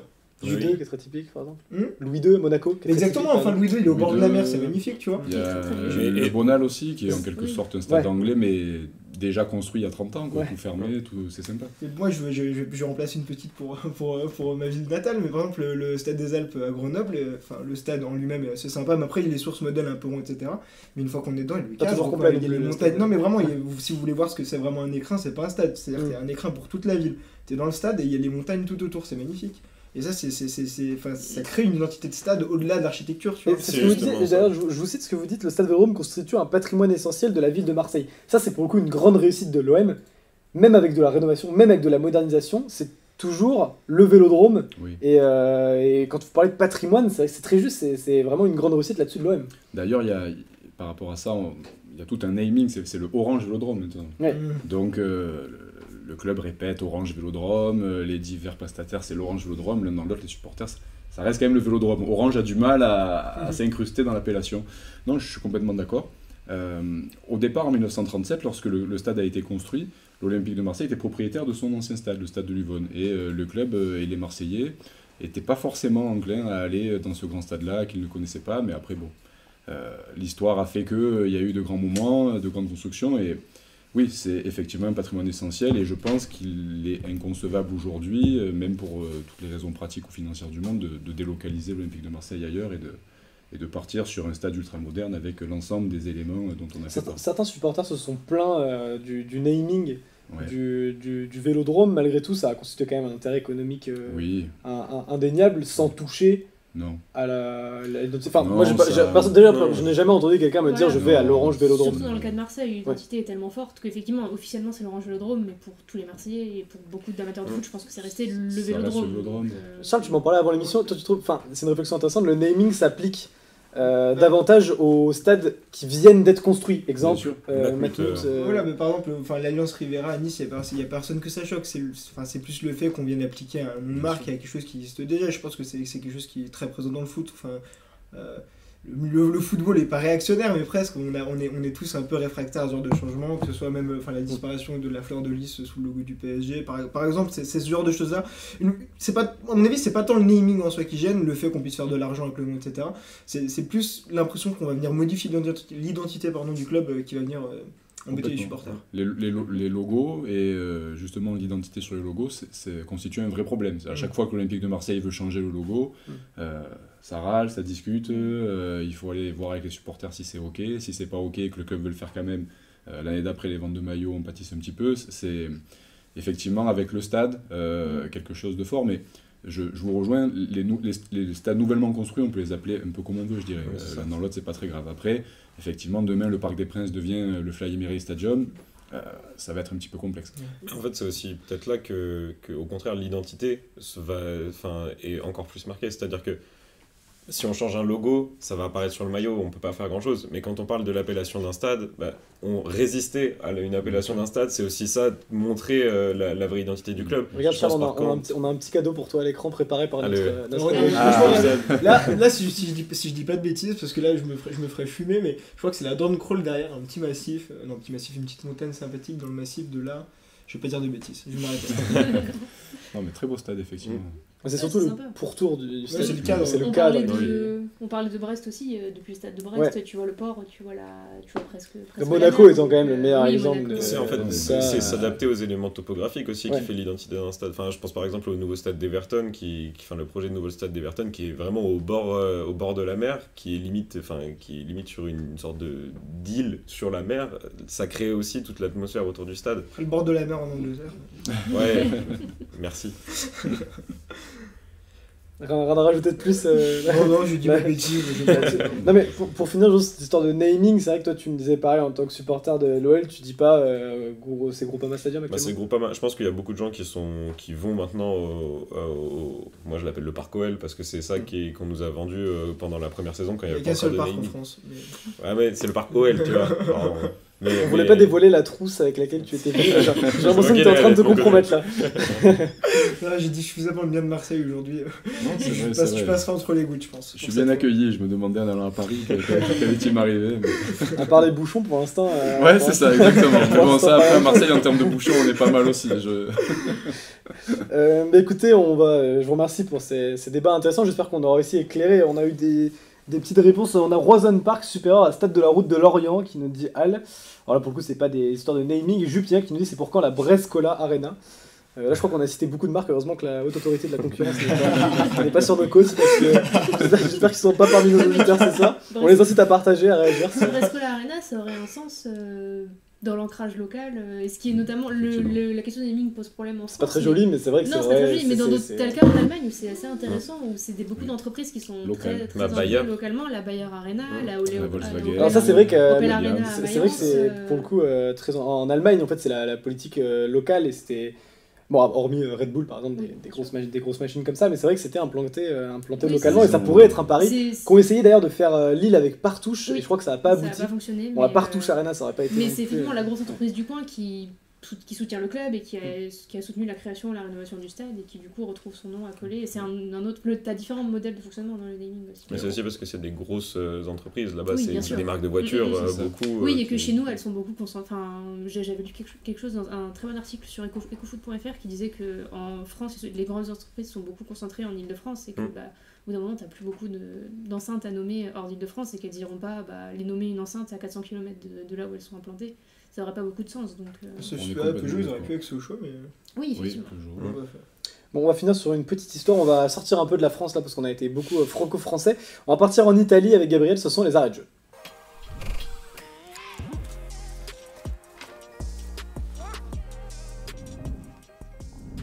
Carte blanche pour toi, Gabriel. La caméra va se tourner vers toi. Moi, je vais vous parler d'une rivalité dans le sport. Alors là, on va sortir de nos sujets franco-français. Si je vous parle du derby de la Lanterne, est-ce que ça vous évoque une ville éventuellement ? Moi j'ai déjà la réponse donc je ne me positionnerai Ouais. pas. Et celui de deviner lanterne. Ouais. Et lui qui parle d'Italie, donc j'ai Gênes. combien de temps pour deviner ça Bah je dirais Pas trop. entre 10 et 12 secondes. Non, vas-y, pas vas-y. Maëlys, tu peux vendre la mèche. Gênes. Tu peux vendre la mèche, on est en Exactement, retard. c'est- Bah, là, on voilà. a eu la bonne réponse du côté de Je Nicolas. l'avais pas trouvé. C'est J'ai Gênes. cherché tous les clubs où il y avait deux clubs. Il y avait deux clubs. J'ai dit c'est pas Turin, c'est pas C'est Milan. Gênes. Donc hop, on est parti sur Gênes, voilà. Sampdoria, Genoa. Bon, Genoa qui descend d'ailleurs. Eh ben, Je- tu me coupes Coupe l'herbe l'herbe sous sous le le pied. pied. Mais, Ou je te brûle, ça dépend. Oui, comment. c'est pas. Vas-y. Et donc du coup, le derby de la Lanterne, pour la petite histoire, la Lanterne, ça fait référence au phare parce que c'est une ville portuaire et donc on parle de cette rivalité entre le Genoa et la Sampdoria. Le Genoa, c'est le club qui est le plus ancien du club, de la ville. Il a été fondé en 1893 et d'ailleurs il y a le drapeau anglais qu'on peut retrouver sur le logo. C'est un club à la base qui est simplement inspiré parce que les Italiens ont vu les Anglais jouer sur leur port et ils ont commencé à bien aimer. D'ailleurs, le Genoa s'appelle le Genoa Cricket and Football Association. Donc, ça montre toute la prégnance. Ça devient un club très rapidement qui gagne beaucoup de titres, 9 titres de champion d'Italie jusqu'en 1924, mais il n'y a pas beaucoup de concurrence dans la ville. Et en 1946, on trouve la solution, la Sampdoria est créée. Et donc la Sampdoria, ça devient le club d'un des quartiers de la ville, mais, et c'est là où on rejoint la question du stade, eh bien, les deux clubs vont jouer au Luigi Ferraris, qui est donc le stade de la ville qu'on voit à l'écran. Joli stade. Hein. Ouais. Pour le coup, avec une architecture assez particulière. En Italie, les architectures sont quand même, certes non modernes, mais très sympas. Bologne aussi. C'est des chars, donc le San Siro. San Siro qui est San Siro. vieillot apparemment. San Siro, c'est un temple incroyable. Ouais. C'est dommage que ça soit qu'ils changent de stade. Quoi. Et donc à Gênes, du coup, le club de la Sampdoria va connaître des heures de gloire assez courtes dans les années 90. Mais du coup, là-bas, le Genoa est censé être le club de la ville, c'est ce que disait un des présidents du Genoa dans les années 80, c'est le club de la ville, tandis que la Sampdoria, c'est simplement le club d'un quartier, ça représente pas grand-chose. Il y a une rivalité qui est forte, mais qui est plutôt saine, et là-bas, en fait, au début des années 2010, la Sampdoria a été reléguée en série B, et ce soir-là, de la relégation, les supporters du Genoa, 30 000 supporters de Genoa défilent dans les rues de la ville avec des cercueils et avec différentes célébrations pour montrer que... En toute modération. Voilà, c'est ça, à l'italienne, comme il faut. La Sampdoria descend en série B et va remonter l'année suivante, alors qu'ils étaient très mal partis. Au bout de 14 matchs, ils étaient dans le bas du classement et en fait le coach change et on a Beppe Iancini, j'ai décidément du mal avec les prénoms qui commencent en IA à chaque fois, qui devient le nouvel entraîneur et qui insulte pour son entrée en matière le club du Genoa. Il se trouve que ça crée une forme d'union sacrée entre les supporters et Des fois, il faut faire les ça. clubs. hein, C'est ça. C'est avec un ennemi commun. Ça vous est déjà arrivé ça, Nicolas? Voilà, j'utilise peut-être le seul joker de la soirée. Au moins vous en avez plus pour après, c'est Voilà, moins ça c'est va. bon, Ah, c'est Gabriel. Et du coup, le club va remonter. Et cette année, le Genoa, cette fois, descend. Et les supporters de la Sampdoria se sont donc vengés. Je pense qu'on a l'image à la régie. Les supporters de la Sampdoria se sont vengés. Ils sont tous allés dans la rue célébrer comme il fallait la naissance du rival. Le FC Procuration est un... C'est ça. Et donc le derby pour le coup ne sera plus là l'année prochaine, mais les supporters de la Sampdoria, dans toute la mesure qu'ils peuvent avoir, ont même carrément loué un panneau publicitaire dans la ville de Gênes pour en fait se moquer des supporters du Genoa en montrant un arrêt décisif, et c'est écrit Gênes, la Serie A te rend plus belle. C'est une photo de l'arrêt décisif de Emile Odero, qui est le gardien de la Samp, qui a empêché le Genoa de marquer des points qui auraient été décisifs dans la course au maintien. Et donc voilà, toute la mesure qu'on peut connaître dans le foot italien. La Samp de est l'immense partout. Fabio Quagliarella, ne l'oublions pas. Évidemment. L'éternel Fabio Quagliarella. Les amis, on va finir par un petit quiz. J'espère que vous êtes tous prêts. J'ai pas révisé. Je vais d'abord rappeler les règles. Ce jingle, je ne le connaissais même pas. Pour être honnête, d'ailleurs, j'étais pas très bien timé là. Merci Clément Duranton, évidemment. On va finir donc par un petit coup. Je rappelle les règles. C'est un questionnaire de rapidité, mais vous jouez par équipe. Donc ce sera le canapé de droite Oui. contre le canapé de gauche, juste ici. Vous avez canapé contre canapé, mais vous avez aussi le chat qui joue contre vous. Je rappelle, si le Aïe, chat aïe. trouve avant vous et j'aurai les yeux rivés. Il y chat, a c'est Wikipédia, Internet, Wikipédia, oui, c'est ça. Deadscope et Le Perry, chat a là. internet, mais le chat a 2 secondes, a quelques secondes de délai aussi. Ok, d'accord. Donc voilà, c'est un. Ne commence pas à contester les règles du jeu, Ça Sharif. nous laisse le temps de chercher sur internet. nous. Je vous donne le thème. C'est une boîte à souvenirs pour vous. Vous êtes quand même largement avantagés. Ils ont été dans un club avec Nicolas Sicut. Ils ont été dans le club en même temps que vous, pas forcément sur le terrain avec vous. D'accord. C'est une variante, c'est parce que des fois j'avais pas la confirmation, donc ils étaient dans le même club que vous. Ok. C'est plus simple. Et en Ok. plus, certaines des réponses ont été divulguées en tout début d'émission quand on parlait un petit peu des joueurs. Donc voilà. Si je vous dis par exemple, j'essaierai de ne pas vous donner l'indice de quand ils ont joué avec vous, comme ça sera plus simple. Donc par exemple, si je vous dis, Donc il a attends, joué à c'est- Guingamp. attends, c'est un quiz sur la vie de Nicolas Sicut contre Nicolas Sicut. C'est ça, Exactement. là, et Très donc- bien. Donc si je perds, je peux tout arrêter. C'est ça. Si vous perdez, c'est moi Nicolas Ouais, Sicut. voilà, c'est ça. On échange, il n'y a pas de problème. Bon, je vous donne un exemple pour qu'on soit sûr que vous avez bien compris les règles. Si je vous dis, j'ai joué à Guingamp, j'ai ensuite joué à Chelsea où j'ai notamment Drogba. gagné la Ligue des Champions. Voilà, Didier Drogba, je ne vous cite pas par exemple qu'il a été dans. Ça nous fait un point ça. Non, pas du tout. Mais pourquoi C'était pour le test. Dès C'est qu'il- peut-être le seul que je Clément, connais. est-ce que Clément peut arbitrer? Est-ce qu'on donne un Dès point qu'il a à dit Charles Fond Guingamp, ou pas je pour vais dire leur donner l'exemple? Allez, Pour la blague. Oui, Allez, on donne un point. Allez, On donne on un est point sportif. au canapé. On y va. On perd un 0 Le donc canapé de gauche mène déjà 1-0 Voilà. alors que ça n'a pas commencé. Petit C'est handicap. absolument scandaleux. Question numéro 1. Je vous rappelle que c'est la rapidité. J'ai disputé 178 matchs de Première Ligue avec Arsenal. Plamini. Ah ben ça alors, Bonne bravo. réponse. J'ai également joué en Italie, à Retafe. 3 sélections en équipe de France quand même, 2007-2008. Mais j'ai fini dans l'hélicoptère, hein, avant l'Euro 2008. Ouais, Comme d'autres, le choix était cruel. C'était votre camarade de promo, Mathieu Famini, non? Ah oui, le premier tournoi que j'ai fait avec l'OM, c'était en mai 1993.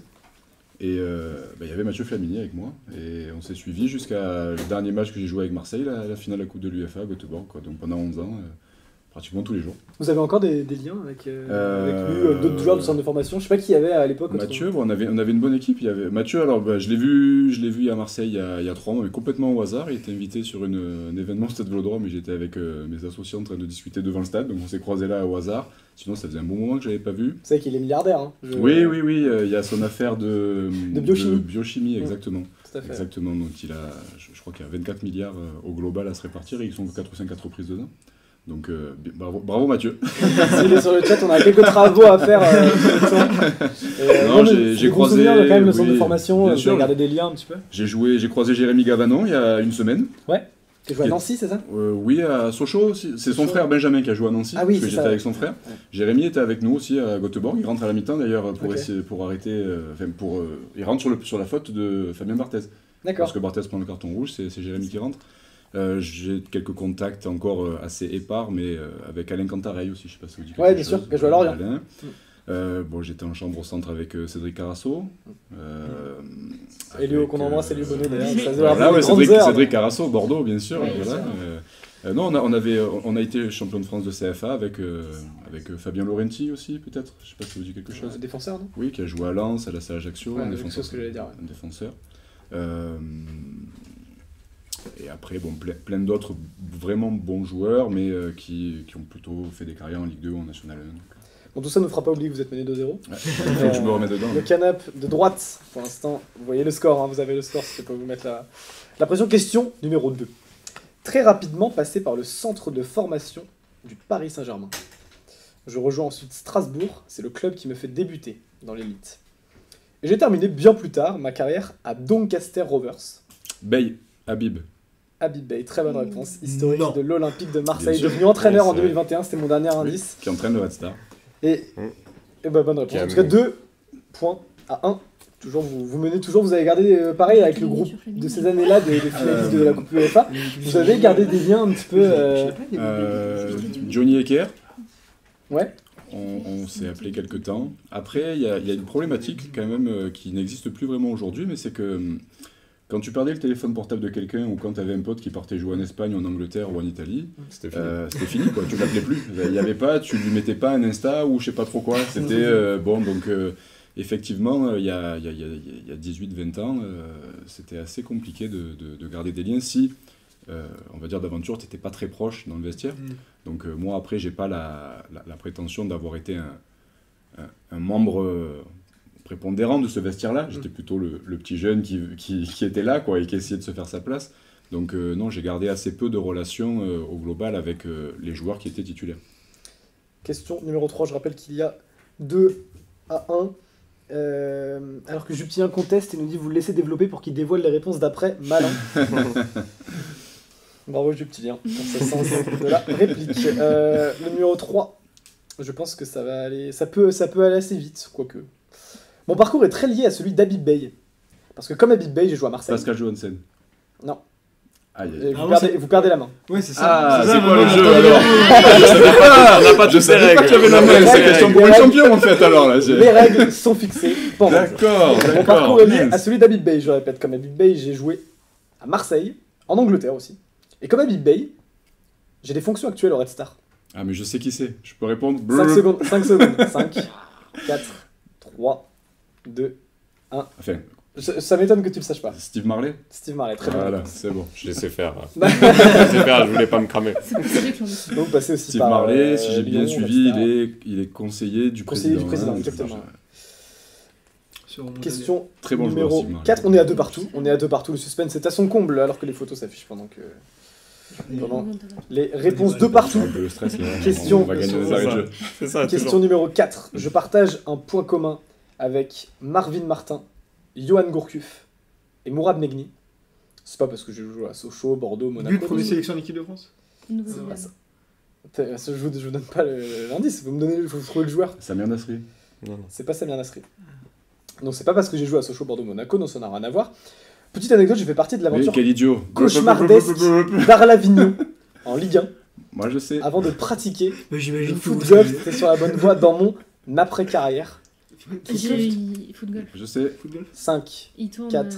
Et tu peux le laisser à 2 secondes. Non, mais Deux. il tourne 2 heures. Mais. La réponse a été trouvée par le chat. Ah, t'étais sûr. Aïe aïe aïe, je peux la donner avant le chat ou pas Bah là, le chat l'a donné, allez-y. Kamel Meriem. C'était Ah, Kamel mais Meriem, oui. un peu pour le chat. Bravo. J'ai Alban qui nous donne Meriem, Kamel. cru que Et le c'était. point commun, c'était bien le considéré comme le nouveau Zidane. Si je vous demande le joueur qui vous a le plus marqué à l'OM, par ses qualités justement. Alors je vais être très original, je vais dire Didier Drogba. Mm. Voilà, qui lorsqu'il est arrivé de Guingamp n'était pas forcément la superstar. Tout le monde savait qu'il avait des qualités extraordinaires parce qu'il avait déjà fait une saison de dingue avec Guingamp. Mais c'était plutôt Mido qui était attendu comme vraiment le leader d'attaque. Et Drogba s'est absolument transformé, quoi. Il met un triplé en Champions League contre Partizan et après je crois qu'il a marqué pratiquement à tous les matchs de Coupe d'Europe. Il a mis des buts de Et à l'entraînement, c'était aussi lui qui vous impressionnait. oui, parce qu'il était très puissant, travailleur, sympa, vraiment. Il avait cette humilité, peut-être du gars qui, à 23-24 ans, joue encore en Ligue 2 et qui a acquis un statut de star international à 25-26 ans. Donc voilà, après, bon, Fabien Barthez, bien sûr. Moi, j'étais tout gamin, j'étais au club en Poussin quand l'OM gagne la Champions League. Le premier jour où il arrive, il y a eu un petit problème quand il est arrivé, je ne sais pas si vous vous souvenez, il a signé au mois d'octobre, mais il n'a pas pu être qualifié jusqu'au mois de janvier. Ouais. Donc on avait Vedran Rougneux, qui était un très bon gardien aussi, qui était là, mais Fabien Barthez qui s'entraînait déjà, et Rougneux savait que de toute façon, 2 mois après, il partait, donc c'était un petit peu délicat. Et de temps en temps, Barthez faisait du rab, et le rab, c'était pas Drogba qui allait tirer, parce qu'il fallait qu'il se repose pour être en forme le week-end, donc c'était les remplaçants, les sparring partners d'attaque, qui faisait le spécifique avec lui. Et c'est vrai que la première fois qu'on te fait un centre et que tu mets une reprise de volée à Fabien Barthez, il y a une petite émotion. Alors tu la montres pas parce que c'est ton collègue de travail en quelque sorte. Mais non, Barthez était un très très bon gardien, effectivement. J'apprends rien à personne, mais pour lui marquer un but, il fallait vraiment s'accrocher. Vous avez une anecdote un peu folle sur ce vestiaire, quelque chose qui vous revient sur la vie du groupe, plus spécifiquement, des choses un petit peu folles. Qu'est-ce que je peux raconter? Je réfléchis. Réfléchissez, on fait la question suivante, et d'ici la fin du quiz, Voilà, allez, faudrait que j'essaie d'en vous avez sortir 2 choses une. à faire en même temps là. Ça va. Mais normalement, vous avez un partenaire qui est censé vous aider et qui pour l'instant est J'avais relativement Kamel Meriem. discret. J'avais Ouais. Kamel Meriem. C'est qui l'a Ouais, dit tu l'avais. Ouais. Hmm. C'est toi qui l'as dit C'est le chat. Je sais. Celui qui est là, ça ne sert à rien. Attends. Willix nous dit j'arrive pour le temps additionnel où il reste beaucoup de temps. Alors Willix, tu peux arriver pour sauver le chat qui n'a marqué qu'un point. C'est le Money Time, oui tout à fait. Et là il faut donc sur cette 5e question, je rappelle qu'il y a 2 partout, 1 point pour le chat. Question numéro 5. Réputé pour mon humour décalé, J'ai eu une après-carrière atypique. D'abord, j'ai été community manager à Orléans. Puis après, je suis passé par l'émission Les Grosses Têtes Pierre Boubi. sur RTL. Pierre Boubi, très bonne réponse. Pierre Boubi, qui est passé par Moulins l'année avant que j'arrive à Moulins. Exactement. Voilà, c'était. Vous étiez. Qui s'était fait virer du centre de formation de Lyon, et qui après Moulins, si ma mémoire est bonne, ou de Metz, et qui après derrière est parti jouer en National 1, puis a joué peut-être 10 ans en Ligue 2 derrière. Exactement, Auxerre, Nîmes, Metz, Orléans. Très bon joueur, Pierre. Et justement, c'est à Moulins que vous avez cette fin de carrière un petit peu. À Moulins, c'est un peu compliqué, triste, effectivement. Parce que vous êtes percuté par une autre légende du football, du paysage français, Apoula Edel. C'est moins drôle, vous percute les genoux en avant, c'est ça et en fait, non, les points, en fait, il y a une erreur d'arbitrage. Il se fait pousser dans les airs et il retombe hors du terrain avec le ballon dans la main. Donc l'arbitre siffle un corner contre le Paris Saint-Germain au lieu de siffler une faute subie par Apoula Edel. Fin de match, un peu de tension, donc là je sentais qu'il était un peu chaud. Il sort, il bloque le ballon sur le corner, il la relance très très mal, et mon latéral la rattrape, centre au premier poteau, et moi je sais pas où il est au départ de l'action en fait, je regarde dans la cage pour voir et il est pas dans la cage. Donc je saute entre les deux défenseurs, et au moment où la balle arrive, je fais un petit geste pour faire une balle lobée par-dessus lui, parce que forcément il était pas dans le but, donc ça sert à rien que je la match fort. Et au moment de l'impact, là effectivement je comprends pas ce qui m'arrive, il me boxe le visage au lieu de boxer le ballon, donc j'ai pris les 2 points dans la tête et ça m'a fracturé la mandibule inférieure gauche. Il est exclu derrière ou... Alors là c'est rocambolesque après ce qui se passe, parce que moi à ce moment là je pense que je meurs en fait, clairement, c'est à dire que j'ai l'impression que j'ai pris un but dans la tête, quoi. J'arrivais lancé plein fer, avec mon mètre 87 et mes 90 kilos, et je me prends le même gabarit en face, quoi, avec les poings dans la bouche, quoi. Donc je comprends pas ce qui se passe. Je pense que l'arbitre a peur, clairement. Les pompiers rentrent sur le terrain, je perds un peu connaissance, j'essaie de toucher, en fait, c'était assez complexe à gérer. Et en fait c'était la fin de match. Donc l'arbitre n'a pas mis de carton rouge, n'a pas sifflé de fin de match, juste j'ai été évacué. Match terminé, et sur la feuille de match il n'a rien noté, donc après ça a engendré quand même pas mal de problèmes, parce que moi ça a fait une fin de carrière pour moi, mais en quelque sorte cet événement là a été considéré comme un fait de jeu et non pas comme une agression ou quelque chose de spécifique. En plus on était en 2007 à Moulins avec une caméra en plan fixe, donc il a été difficile de distinguer les intentions. Il n'y avait pas la VAR à ce moment là. Donc non, ça a été assez chaud, et clairement j'ai vraiment eu peur. Donc ça a contribué à me faire retourner aussi sur les bancs de la fac pour revenir sur la toute première question. Il vous a pas contacté derrière Si, après on s'est retrouvé à la Fédération Française de Football, parce qu'il y a quand même eu une plainte qui a été portée par le club, etc., pour agression, etc.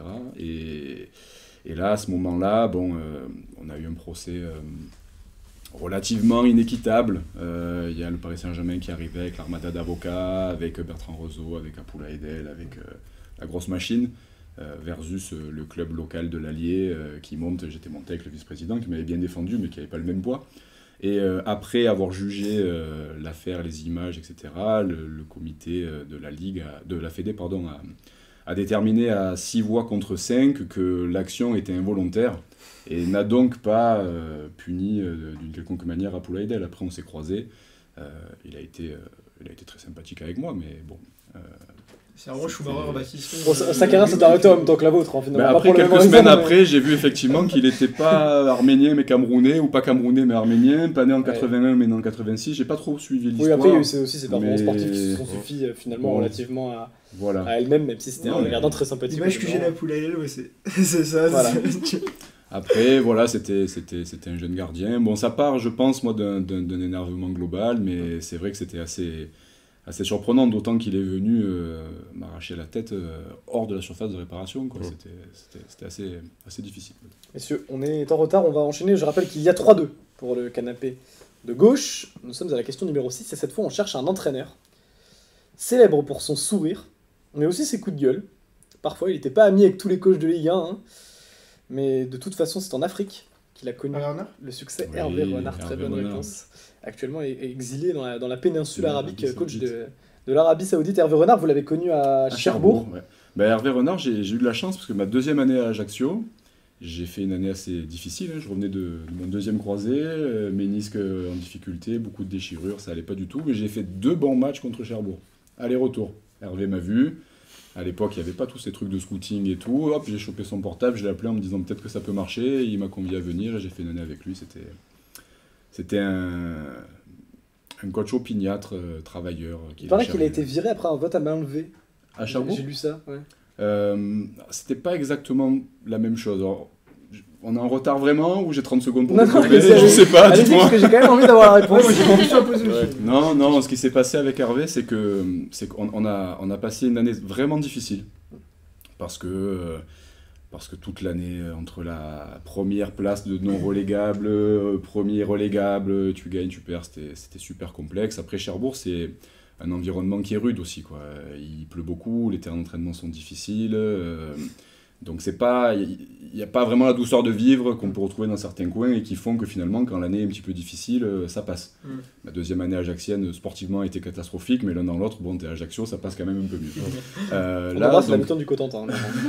Donc sur Cherbourg, ce qui s'est passé, c'est qu'effectivement, à 2 mois de la fin, Hervé a appris qu'une partie du vestiaire s'était désolidarisée de lui et est allé voir le président pour réclamer, on va dire, l'intronisation au poste d'entraîneur principal de Jean-Marie Huriez, qui est aujourd'hui le fidèle adjoint de Patrice Garande, qui était l'ancien entraîneur avant Hervé Renard. Garande est très très grand joueur de football. Donc Hervé a appris ça et nous a convoqués en rond. Un jour où il pleuvait des cordes, on aurait dit qu'on nous arrosait la tête avec un jet d'eau. Et il a dit qu'il savait qui avait fait quoi, sans rentrer dans les détails. Il nous a tous fixés les uns après les autres comme ça avec son doigt à 30 cm de notre visage en nous disant qu'il n'en tiendrait pas rigueur, qu'il restait 7-8 matchs à jouer et que la seule chose qui comptait c'était de sauver le club, mais que voilà, on se donnait rendez-vous à la fin de l'année et que ceux qui avaient commis cet impair-là en quelque sorte, il ne les laisserait pas repartir comme ça, il voudrait avoir une discussion avec eux. Donc bon, il sauve sa place, le président comprend qu'il y a quelque chose qui se trame, mais il laisse Jean-Marie. Jean-Marie, en plus, lui, pour le coup, il n'était pas à l'initiative de ce truc-là, donc tout reste en ordre, quoi. Hervé, Jean-Marie et les joueurs. Hervé tient sa parole en faisant jouer les gars qui devaient jouer et qu'il estimait être les meilleurs. Et on se sauve dans les dernières minutes du championnat en faisant un partout contre Châtellerault, je crois, et on passe premier non relégable à la 85e de la saison. Donc il y a une explosion de joie dans le vestiaire, on le met dans la douche et tout.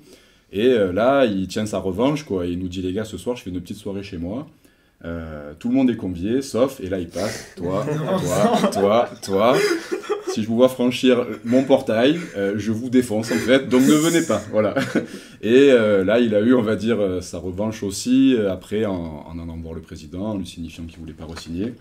Et en partant, il a rejoint Claude Leroy, qui est en quelque sorte son mentor, en tant qu'adjoint avec le Ghana pour la Coupe du Monde après la Coupe du Monde 2006. Et après, derrière, il a mené sa brillante aventure africaine. Avec la Zambie notamment. Il se qualifie pour la Coupe du Monde avec l'Arabie Saoudite encore, après s'être qualifié avec le Maroc. Donc non, moi Hervé, ça fait un très long moment qu'on ne s'est plus parlé. On s'était souhaité les vœux lorsqu'il était en Zambie, donc ça remonte à peut-être 10 ans. Parce que c'est pareil, il faut le suivre, lui. Il change de pays tous les ans. L'indicateur téléphonique change de regard. Mais non, j'ai bien aimé bosser avec lui. La dernière question du quiz, elle est décisive et là j'ai un problème, c'est qu'elle est très difficile. Donc j'espère que vous allez trouver, je compte également sur le chat. Normalement, Gabriel, c'est une question pour toi. On parle d'un joueur qu'on a globalement tous oublié. C'est la question à 100 000 points. Là. Attaquant franco-marocain, passé par Caen, Angers, Brest et surtout Evian. Youssef Adnan. Excellente réponse. Voilà. La victoire finale. Très bon joueur, Youssef. Meilleur buteur de national avec Cherbourg, c'était Exactement. Youssef Adnan. Je ne sais pas si vous vous en souvenez, même. Je l'aurais pas vu. Compliqué, Youssef j'aurais pas Adnan. eu, je pense. Même Bon, on a gagné alors, c'est bon. Voilà, Ouais, bon, on a c'est une gagné. victoire. Pas grâce à Gabriel. Moi, j'ai pas forcément gagné. mais- C'est une victoire de Nicolas C'est Civil ça. et je vous en parle parce qu'il vient d'obtenir son diplôme d'entraîneur. Il est revenu dans la région de Mulhouse. Il était adjoint à Mulhouse, si j'ai bien Ouais, suivi l'histoire. exactement. D'où il est originaire en fait, Et- d'où il a démarré. Non, Vous Youssef, taperez sur YouTube Youssef Adnan Skills and Goals. Vous trouverez. Non, Il a marqué non. quelques buts en Ligue 1, Non, très c'est- sérieusement en c'est- plus. C'est un bon joueur. Ouais. Et en plus, Youssef, on s'était vu la première fois sur un essai au Havre. Lorsque j'ai quitté l'OM, il avait vraiment cartonné en CFA 2, je crois, avec Mulhouse. Et c'était Nasser Largué, qui à l'époque était le directeur du centre de formation et qui faisait remonter les bons profils à Jean-François Domergue, qui entraînait la Ligue 2 à l'époque. Et on avait fait notre semaine au Havre, et c'est là que je l'avais rencontré. On s'était recroisés après sur le terrain national, parce qu'il a joué à Châtellerault, si ma mémoire est bonne aussi. Il avait été prêté par Brest à Châtellerault. Et on s'est retrouvé à Cherbourg, et en quelque sorte, il nous sauve la saison. Il finit meilleur buteur, ouais. Il arrive à la trêve, et il met 14 buts sur la saison 2006-2007. Moi j'étais un jour sur deux chez le kiné, et le jour où j'étais pas chez le kiné, j'étais sur l'appareil de muscu, donc c'était un petit peu difficile de marquer des buts. Donc il nous sauve, hein, c'est-à-dire que le jour où Hervé nous a tous pris les uns après les autres, là, il était là aussi. Et l'année d'après, effectivement, il signe pro à Caen, et Caen le reprête à Cherbourg, et là il met 20 buts en national. Donc, merci pour cette anecdote, merci pour votre passage dans l'émission. J'ai l'anecdote pour l'OM, hein. Nicolas, parce que depuis tout à l'heure, je vous quand même. Vous voulez pas me laisser partir sans ça. Eh ben allez. Non, en fait, c'est une anecdote, c'est que moi, un de mes vraiment amis d'enfance, c'est Jérémy Gavano. Alors ça fait un bon moment on s'est croisés vraiment samedi dernier complètement au hasard, ça faisait peut-être 10 ans qu'on s'était pas vus. Et on se retrouve tous les deux sur le banc, finale de la Coupe de l'UEFA, à Göteborg. Donc là, on était là et on rêvait, quoi, en quelque sorte. On disait, putain, si on gagne, c'est pas possible, on va gagner la Coupe d'Europe, c'est extraordinaire. En plus de ça, il y avait 2 jours à Göteborg derrière, la prime qui va bien, enfin bref, le rêve, quoi, quand t'as 19-20 ans. Et on était là tous les deux, tranquilles et tout. Et donc le match se passe. Moi, je savais que j'avais peu de chances de rentrer, parce que si je rentrais, c'était à la place de Drogba, et là, il jouait sur une jambe, mais on était sûr qu'il allait finir la saison, parce qu'il était tellement fort qu'il pouvait faire un exploit à n'importe quel moment. Et Jérémy était la doublure de Barthez, donc l'un dans l'autre, il était complètement détendu lui aussi, quoi. Il disait, on verra bien ce qui se passe, sauf que Barthez prend le carton rouge, en fait. Et là, d'un coup, tu te dis, putain, il faut que je rentre, quand même, il y a 200 millions de téléspectateurs, 80 000 personnes dans le stade, et là, c'est à moi, il faut que j'arrête le penalty, quoi. Sauf que, je sais pas si vous avez pratiqué ou quoi, tu mets pas les protèges tibia avant match, quoi. C'est-à-dire quand t'es remplaçant, on te dit va te chauffer, c'est quand on te dit va te chauffer que tu te fais tout ton attirail avec le strap, le machin, que tu serres les chaussures, que tu mets bien la semelle et tout. Donc Jérémy, il avait les Predators à l'ancienne, là, à l'époque, complètement détachés, les chaussettes basses, les protèges dans les mains, les gants pas mis.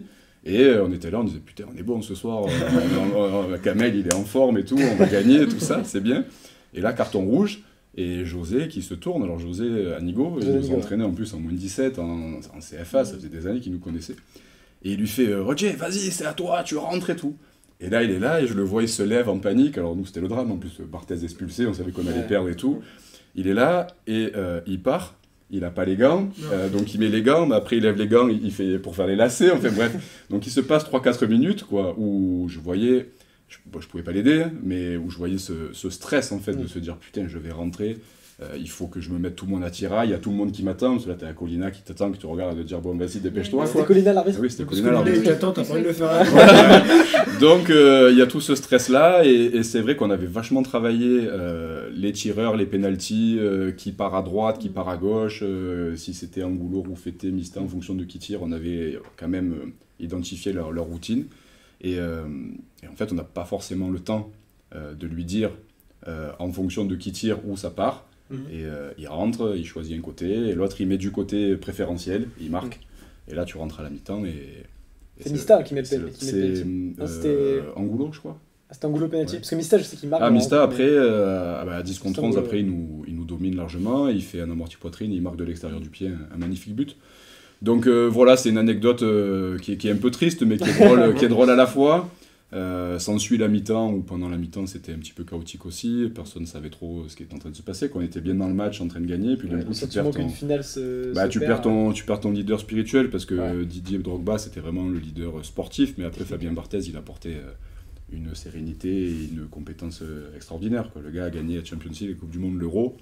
Donc c'est sûr que quand il vient jouer une finale d'Europa League, c'est presque un match classique, je dirais, pour lui. Donc il avait quand même fait en sorte que le groupe soit beaucoup plus détendu grâce à toute son expérience. Et le fait qu'on l'ait plus sur le terrain, ça nous avait quand même mis un gros coup sur la tête, quoi. Et Jupitien nous résume ça parfaitement, il dit Aurier version PES4 sur PS2, quoi.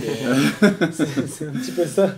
Voilà, mais bon, après, comment en vouloir à Jérémy de ne pas avoir anticipé que Barthez prendrait un rouge et de ne pas s'être serré les protèges tibia au départ. C'est plus que logique. J'ai lu un bouquin la dernière fois d'un journaliste marseillais, Mario Albano, qui avait retracé l'histoire des grandes finales européennes, et Jérémy parle de cette petite aventure-là, où on lui dit au moment où je rentre, j'étais plus concentré dans vite faire les lacets qu'autre chose, quoi. Voilà, Voilà l'anecdote. Après, Est-ce qu'elle valait le coup d'être racontée? Totalement. Totalement. j'en ai beaucoup d'autres, mais on n'a pas le temps. Et puis, il y en a certaines qu'il vaut mieux pas que je raconte aussi.